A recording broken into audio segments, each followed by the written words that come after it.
నారాయణపేట జిల్లా ధనవాడ మండల కేంద్రంలోని తెలంగాణ ఆదర్శ పాఠశాల జూనియర్ కళాశాలను బుధవారం Bhishmaraj foundation chairman doctor K Raj Kumar Reddy foundation సభ్యులతో కలిసి సందర్శించారు.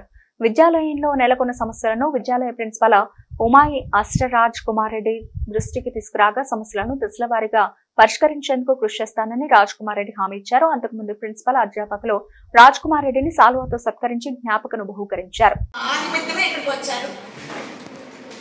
10వ తరగతి 8 మందికి, ఇంటర్కు 8 మందికి, ఒక్కొక్కరికి 25,000 చొప్పున అత్యధిక మార్కులు సాధించిన విద్యార్థులకి నారాయణపేట జిల్లాలో ఉన్న 4 చర్చిలకు కలిపి 9 లక్షలు ఇచ్చారు. నారాయణపేట పేరపల్ల శివాజీ విగ్రహానికి 2.5 లక్షలు, అంబేద్కర్ విగ్రహానికి 1 లక్ష,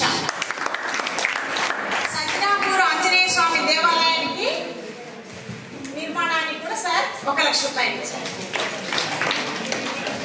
సత్యనారాయణ స్వామి టెంపుల్ నారాయణపేటలో ఉన్నటువంటి సత్యనారాయణ స్వామి టెంపుల్ కు నిత్య పూజ దీపారాధనకు 25,000 ఇచ్చారు.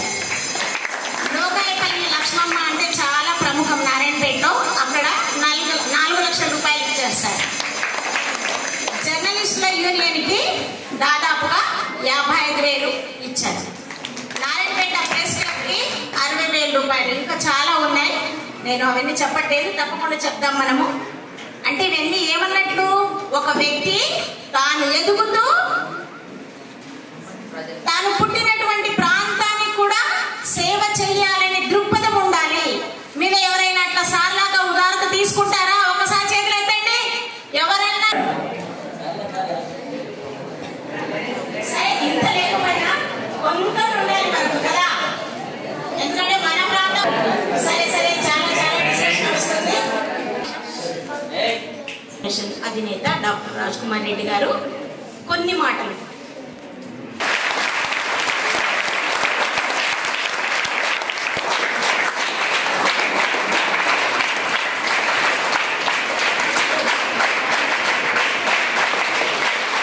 ఆవిర్భావ దినోత్సవం రోజు సార్ నారాయణపేట ప్రతి సందులో సార్ ఒక ఆటో చూస్తే అయిపోయింది, ప్రతి ఆటో సార్ బొమ్మ ఉంటది. బడీడు పిల్లలని బడిలో చేర్పించండి ఒక పెద్ద ర్యాలీ తీశారు ఆ రోజు. అన్ని ఆటోలు కూడా తిరుగుతూ ఉన్నాయి బడీడు పిల్లల కోసమని. సార్ కూడా మీలాగనే ప్రభుత్వ పాఠశాలలో చదువుకున్నారు, మీలాగనే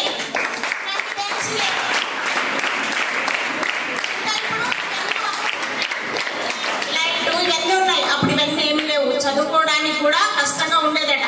మోనప్ప గుట్ట, నారాయణపేట వాళ్ళకి తెలుస్తుంది మోనపయ్య గుట్ట అంటే, ఆ గుడ్డ దగ్గర కూర్చొని సార్ చదివేవారంట. చూడండి ఎంత కష్టపడి స్థాయికి వచ్చారో.